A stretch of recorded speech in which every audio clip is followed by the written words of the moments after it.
everyone and welcome back to my channel. 'Tis the season to get started on all the videos about my favorite books, my honorable mentions. I think I'm also going to do a video about my most disappointing books and maybe also a New Year's booktube resolutions video, but we will see. For now, I would like to talk to you about the best books I've read in 2018, and in this video I'm going to talk about the honorable mentions, and then the next video is going to be my top favorite books. So let's start with the book that I don't have a physical copy of because I don't want to forget it, and that is Sally Rooney's Conversations with Friends. I actually only gave this book 3 stars back in the days when I read it, but it's one of those novels that grows on you, and since then I've been thinking back on it and feeling much more grateful about this story. I think that it's a story that is universal, it speaks to everyone, and it's a shocker as well, even though it's also very slow going. As you can hear, it's a very mixed bag of things. It's hard to put my finger on what is great about this book.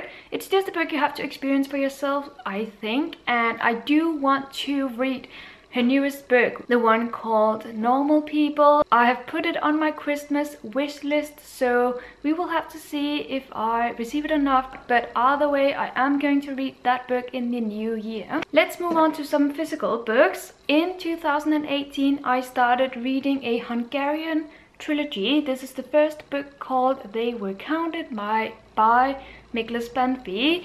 It's a classic and it's just so great. I like how this trilogy plays with so many grand themes: revenge, love, doubt, depth even, and it's just a great story about 2 men who are best friends but whose lives kind of grow apart, and then we get to follow them as they become young men and how they experience life and all its tragic adventures. I'm definitely very eager to get into this series even more. It's a trilogy, in case I didn't tell you already, and the first book is very long but also very good. It's one of those books that you can read if you like a cozy read for the winter days. Next honorable mention is a non-fiction book, and that is Wild by Cheryl Strait. I really love this book. I like how it gives you a proper introduction into what it's like to hike for several months and for several kilometers.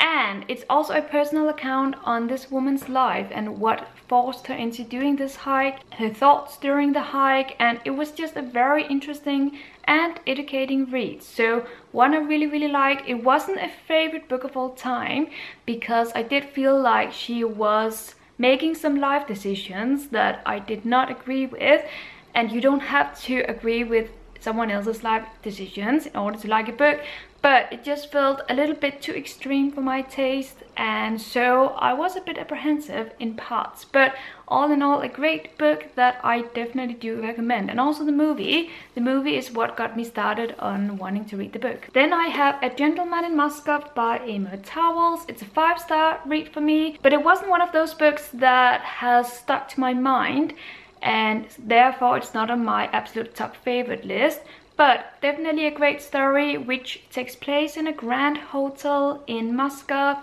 We follow this man who has been imprisoned in this hotel because he has some radical views on politics, and people at that time didn't want for those views to be spread out in society. It takes place during the Russian Revolution, and so he is imprisoned in this hotel. He's allowed to live there and meet people at the hotel, but he just can't go outside. And you would think that this setting would make this book boring because it doesn't take you anywhere, but it does. It's a really great and engrossing story after all, and I was impressed. Next we have a book which I don't think gets enough love. I hear a lot of bad reviews on this book, and I felt like I wanted to toss it into this video because I really liked it. It's not one of my favorite books of the year, but it's definitely an honorable mention, and that is 3 Things About Elsie by Joanna Cannon.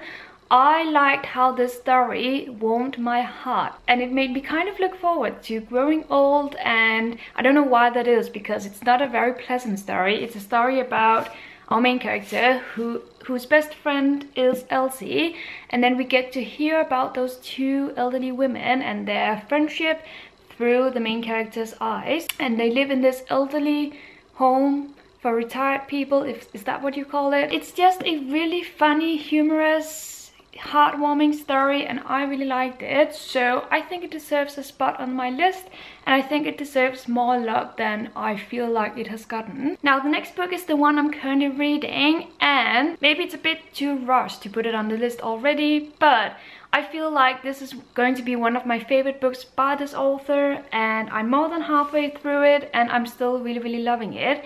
So it deserves a spot on this list after all, and that is Sarah Waters' The Night Watch. This is a library book. I heard about this book recently and I felt like I needed to read it.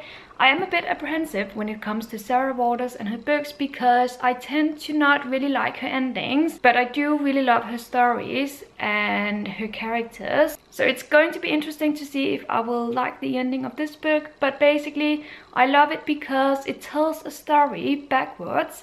It starts in 1947 in London and we follow different characters, and then all of a sudden we jump back 3 years so that we are in the middle of the war, and things about these relationships are explained and developed even further.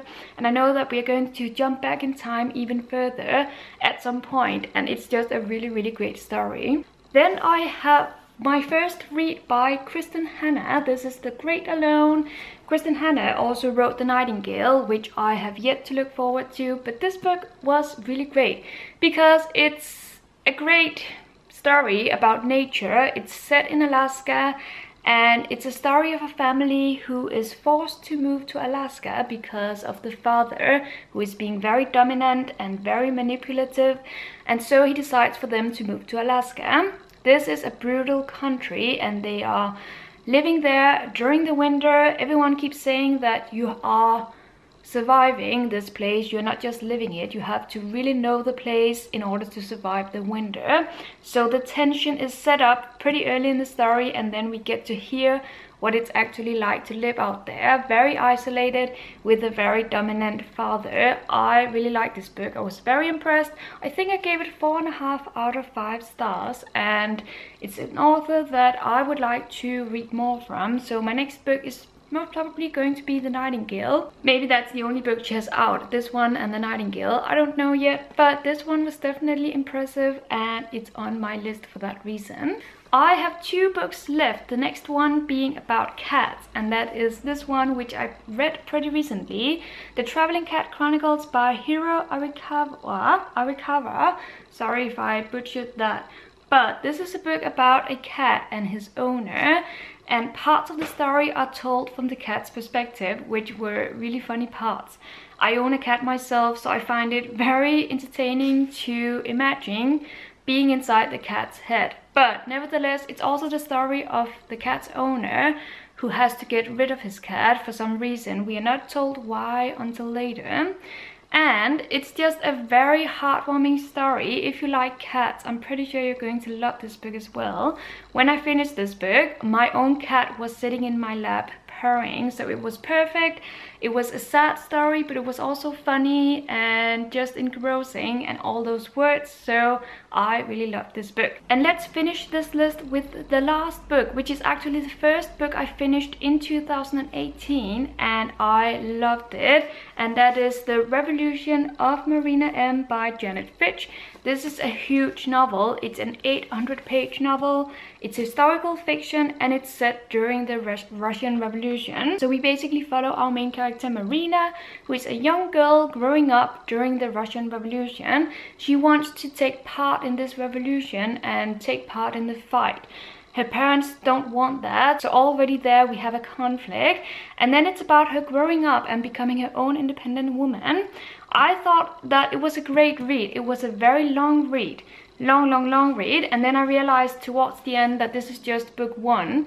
So we will get a book 2 in the future at some point, and I don't know how I feel about that, because I felt like this was pretty dense and pretty amazing on its own. But nevertheless, I did really appreciate it, and it's a grand story that takes you on such a journey, and I really loved it for that. And that is it for this video. I hope you enjoyed it, and then you can look forward to my next video, which will be my top favorite books I read in 2018. Thank you so much for watching, and until that next video, happy reading!